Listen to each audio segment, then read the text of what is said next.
If you're bored of Chrome's default look, don't worry, you can easily change it with different backgrounds and themes.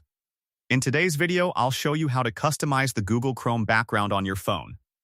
So, let's get started. First, open the Google Chrome app on your device. Now look at the top left corner and tap on the pencil icon. At the bottom, you'll see the Customize homepage section.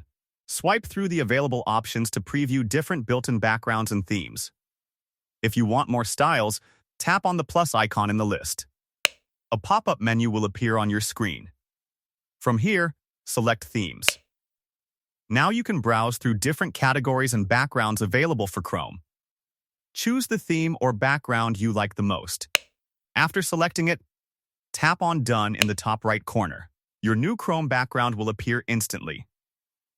If you want to use your own photo as the background, tap on the plus icon again. This time, select Camera Roll or Gallery.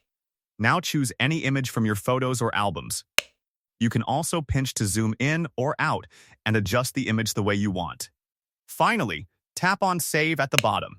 Your custom image will now be set as the Chrome background. And that's it. If you found this video helpful, don't forget to like, subscribe, and hit the bell icon for more useful tutorials. Thanks for watching, and I'll see you in the next video.